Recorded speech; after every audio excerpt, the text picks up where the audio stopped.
Welcome to విటి news లక్ష్యం సమాజహితం. నేను సోనిశ్రాజ్. ముందుగా హెడ్లైన్స్ చూద్దాం.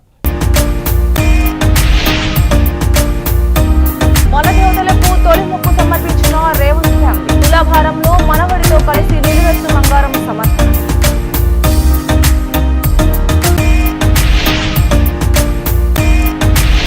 మన ఊరు మనబడి బిల్లులు చెల్లించలేదని ప్రభుత్వ పాఠశాలకు తాళం.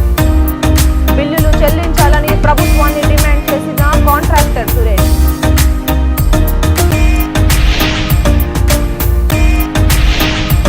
ప్రభుత్వానికి భయపడుతున్న స్పీకర్ గడ్డం ప్రసాద్. రాజ్యాంగాన్ని కాపాడాల్సిన అవసరం లేదా అని ప్రశ్నించిన ఎమ్మెల్యే ఏరెడ్డి.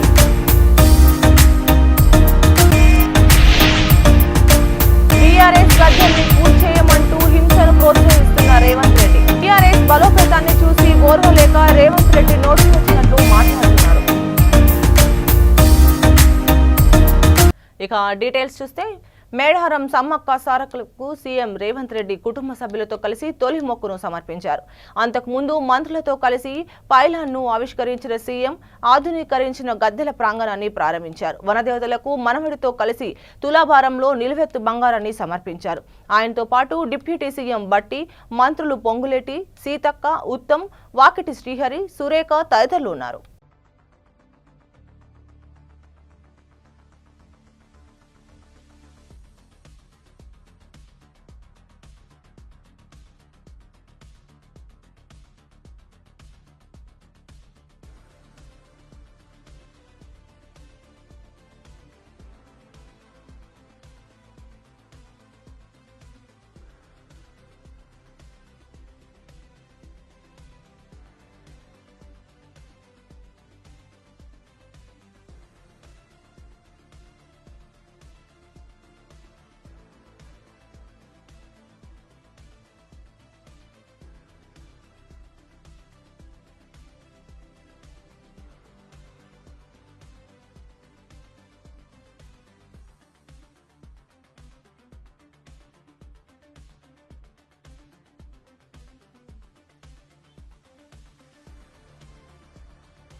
యాభై ఏళ్ళు, 60 ఏళ్ళు, 100 ఏళ్ళు జీవిస్తాడు.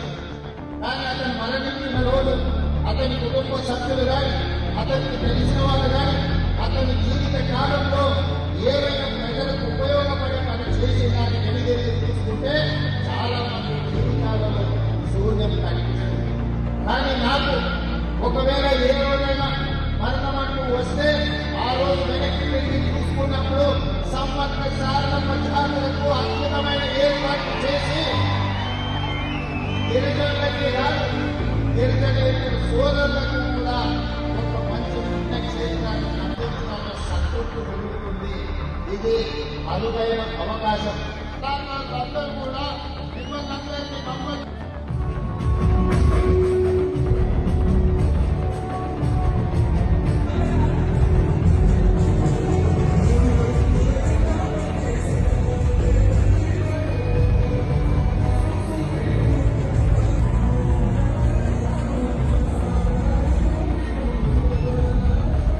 నాగర్ కర్నూలు జిల్లా కోడేరు మండలం కేంద్రంలో మన ఊరి మనబడి కార్యక్రమంలో భాగంగా పాఠశాల భవనాన్ని సురేష్ అనే కాంట్రాక్టర్ నిర్మించాడు.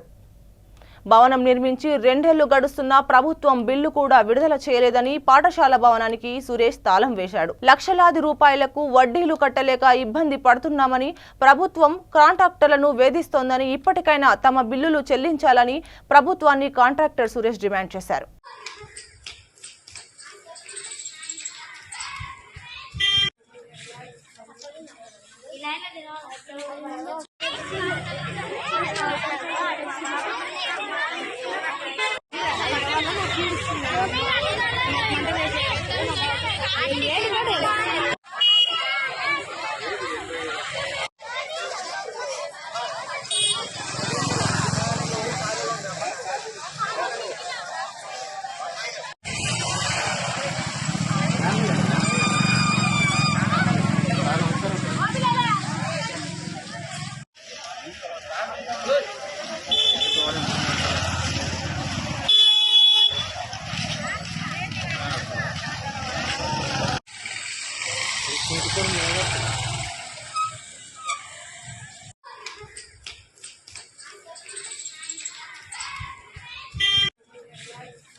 భారతీయ జనతా పార్టీ తరపున బీజేఎల్పీ నేత ఎమ్మెల్యే ఏలేటి మహేశ్వర్ రెడ్డి వేసిన పిటిషన్కు ఫిబ్రవరి 6వ తేదీలోపు వివరణ ఇవ్వాలని సుప్రీంకోర్టు స్పీకర్ గడ్డం ప్రసాద్కు నోటీసులు జారీ చేసింది. రాజ్యాంగాన్ని పరిరక్షించవలసిన స్పీకర్ ప్రభుత్వానికి భయపడి నిర్ణయం తీసుకోకపోవడం రాజ్యాంగానికి తూట్లు పొడిచినట్లేనని మహేశ్వర్ రెడ్డి అన్నారు. రాహుల్ గాంధీ రాజ్యాంగాన్ని చేతపట్టుకుని దేశం మొత్తం తిరుగుతున్నారు. మరి తెలంగాణలో రాజ్యాంగాన్ని కాపాడాల్సిన అవసరం లేదా అని ఆయన ప్రశ్నించారు. భారతీయ జనతా పార్టీ తరఫున నేను వేసినటువంటి కంటెంప్ట్ పిటిషన్ కూడా ఈరోజు విచారణకు వచ్చి ఫిబ్రవరి 6వ తారీఖు లోపు మరి ఫిరాయింపులపై నిర్ణయం తీసుకోవాలని దానం నాగేంద్ర అంశంలో కూడా వెంటనే నిర్ణయం తీసుకోవాల్సిందిగా సుప్రీంకోర్టు ఆదేశాలు ఇచ్చింది. ఎన్నిసార్లు కోర్టు ఇంటర్వ్యూన్ అయినా కూడా రాజ్యాంగాన్ని పరిరక్షించాల్సినటువంటి స్పీకర్ గారు మరి రాజ్యాంగాన్ని పరిరక్షించకుండా ఈరోజు ప్రభుత్వ ఒత్తిడికి లొంగుతున్నట్టుగా కనపడతా ఉన్నది. 24 గంటలు రాజ్యాంగ పుస్తకాన్ని కాన్స్టిట్యూషనల్ బుక్ని చేతిలో పట్టుకొని తిరుగుతున్నటువంటి రాహుల్ గాంధీకి మరి ఈరోజు ఫిరాయింపుల చట్టాన్ని ఉల్లంఘిస్తున్నటువంటి తెలంగాణ ప్రభుత్వంలో మరి కనబడతలేదని అడుగుతా ఉన్నాం. ఈరోజు కేవలం ఫిరాయింపుల చట్టంలో గడువు లేదన్న ఒక అంశాన్ని పట్టుకొని మీరు కాలయాపన చేస్తూ ఈరోజు ఫిరాయింపుల చట్టాన్ని తూట్లుపడిచేటువంటి ప్రయత్నం చేస్తున్నటువంటి స్పీకర్ గారు ఇప్పటికైనా రాజ్యాంగాన్ని పరిరక్షించాల్సిందిగా కోరుతా ఉన్నాం.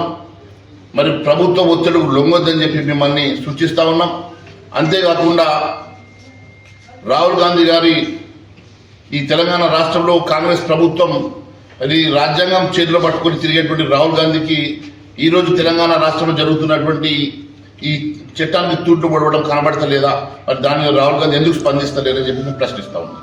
Thank you. బీఆర్ఎస్ రోజు రోజుకు మరింత బలోపేతం అవుతుండరని ఓర్వలేక ముఖ్యమంత్రి రేవంత్ రెడ్డి నోటికొచ్చినట్లు మాట్లాడుతున్నారని రాజ్యసభ సభ్యులు వద్దిరాజు రవిచంద్ర వ్యాఖ్యానించారు. బీఆర్ఎస్ గద్దెల్ని కూల్చేయమంటూ రాజ్యాంగబద్ధమైన ముఖ్యమంత్రి పదవిలో ఉండి హింసను ప్రోత్సహిస్తున్నట్లు మాట్లాడడం తీవ్ర అభ్యంతరకరమన్నారు.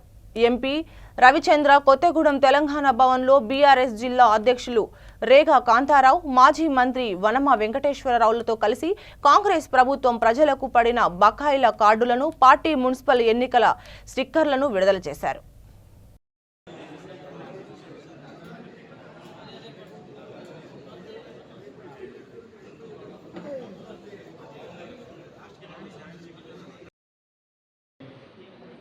నుంచి ఇది కార్పొరేషన్ మనమే చేసుకున్నాం, మన పార్టీ చేసింది,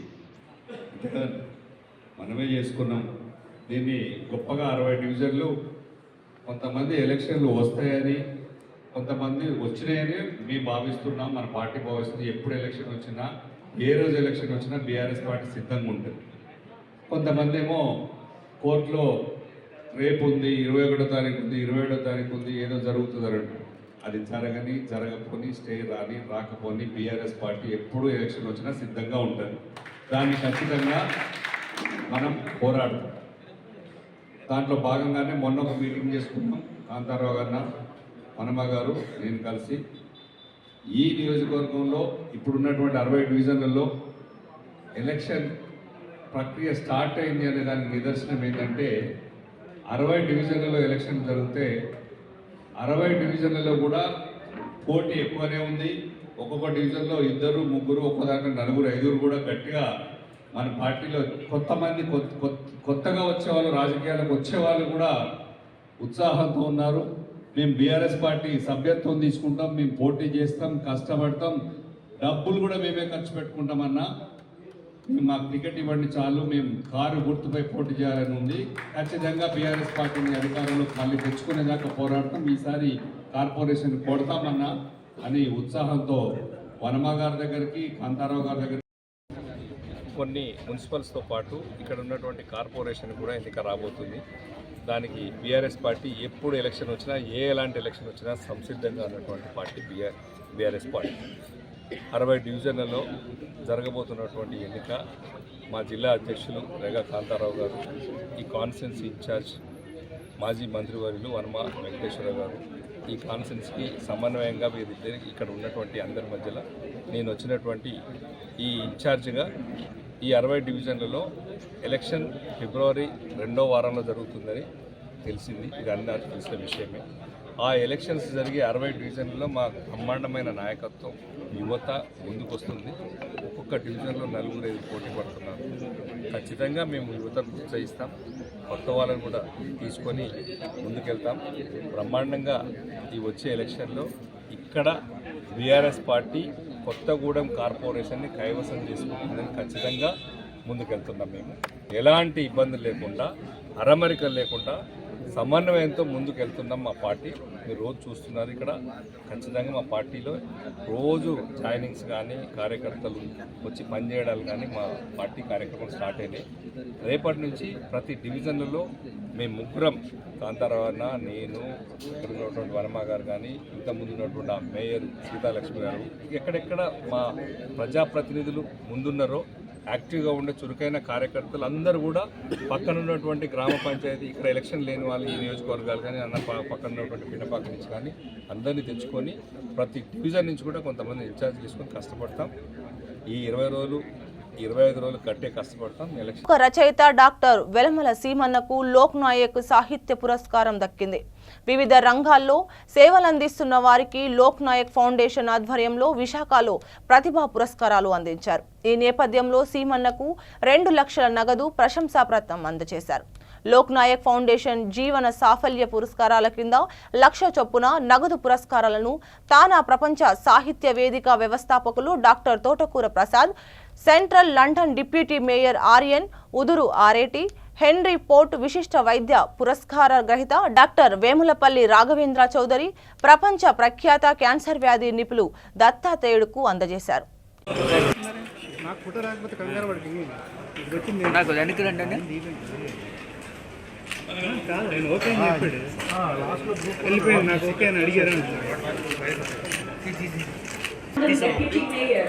గౌరవనీయులు శ్రీ ఆర్యన్ ఉదయ్ ఆరెడ్డి గారిని ముందుకు రావాల్సిందిగా కోరుకుంటున్నాను.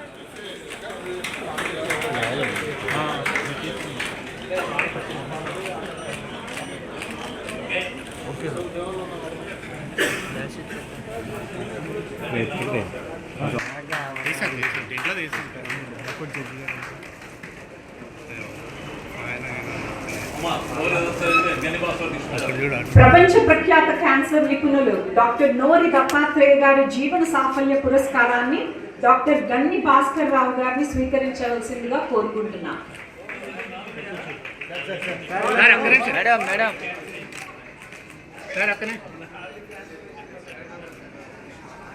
డాక్టర్ గన్ని భాస్కర్ రావు గారిని స్వీకరించవలసిందిగా కోరుకుంటున్నాను.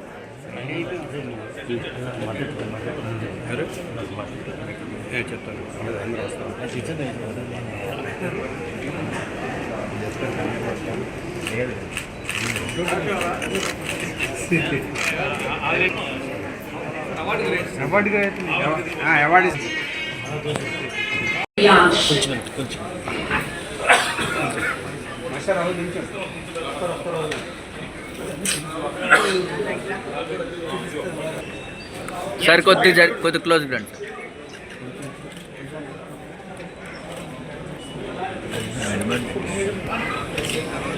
Okay sir.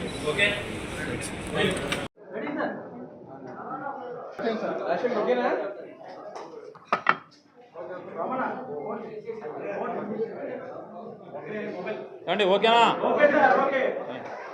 Lok Naik foundation పేరుతో పెద్దలు ఆచార్య యార్లగడ్డ లక్ష్మీప్రసాద్ గారు 22 సంవత్సరాలుగా ఒక అసిధార వ్రతంలాగా చిన్న బ్రేక్ కూడా లేకుండా మంచి రచయితలకి 2 లక్షల రూపాయల నగదు పురస్కారం, అలాగే వివిధ రంగాల్లో ఎన్ఆర్ఐలు కావచ్చు, ఇక్కడున్న ప్రతిభావంతులు కావచ్చు, వివిధ రంగాల్లో నిష్ణాతులైన వాళ్ళకి కూడా అవార్డు విత్ రివార్డుతో ఇన్ని సంవత్సరాలు కంటిన్యూ చేయటం అనేది నిజంగా చాలా అసాధారణమైన విషయం. లక్ష్మీప్రసాద్ గారు కేవలం వారికున్న మంచితనంతో సమాజంలో ఆయనకున్న ఎనలేని గౌరవ ప్రతిపత్తులతో దీన్ని ఇంత ఘనంగా స్వతహాగా ఆయన లక్ష్మీపుత్రుడు కాకపోయినా పేరులో లక్ష్మి ఉన్నప్పటికీ సరస్వతి పుత్రుడు అయినప్పటికీ కూడా ఇలా క్యాష్ రివార్డుతో ఇన్ని సంవత్సరాలుగా చేయటం అనేది నిజంగా చాలా చాలా గొప్ప విషయం. అది కూడా పెద్దలు స్వర్గీయ నందమూరి తారక రామారావు గారి వర్ధంతి, ఆయన ఎంతో అభిమానించే వ్యక్తి. రామారావు గారికే హిందీలో పాఠాలు నేర్పిన వ్యక్తి లక్ష్మీప్రసాద్ గారు. ఆయనంటే ఎనలేని గౌరవం. అలాగే హిందీలో కూడా కొమరం భీం ఆసిఫాబాద్ జిల్లా కేంద్రంలో చైన్ స్నాచింగ్ కలకలం. సాయినగర్ కాలనీలో చైన్ స్నాచర్లు మళ్లీ రెచ్చిపోయారు. బైక్ పై వచ్చి వాహనం పార్కింగ్ విషయం అడిగినట్లు నటిస్తూ అంజలి అనే మహిళ మెడలోంచి 3 తులాల బంగారు గొలుసును దుండగులు ఎత్తుకెళ్లారు. కేసు నమోదు చేసుకుని సీసీ ఫుటేజ్ ఆధారంగా పోలీసులు దర్యాప్తు చేపట్టారు. వరుసగా జరుగుతున్న చైన్ స్నాచింగ్ ఘటనలో ఆసిఫాబాద్ మహిళలు భయంతో బయటకు రావడానికే సందేహిస్తున్నారు.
బులెటిన్ ముగించే ముందు హెడ్లైన్స్ మరోసారి.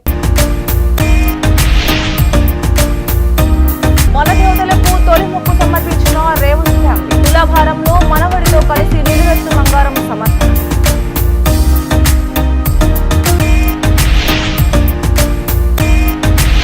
మన ఊరు మనబడి బిల్లులు చెల్లించలేదని ప్రభుత్వ పాఠశాలకు తాళం. బిల్లులు చెల్లించాలని ప్రభుత్వాన్ని డిమాండ్ చేసిన కాంట్రాక్టర్ సురేష్.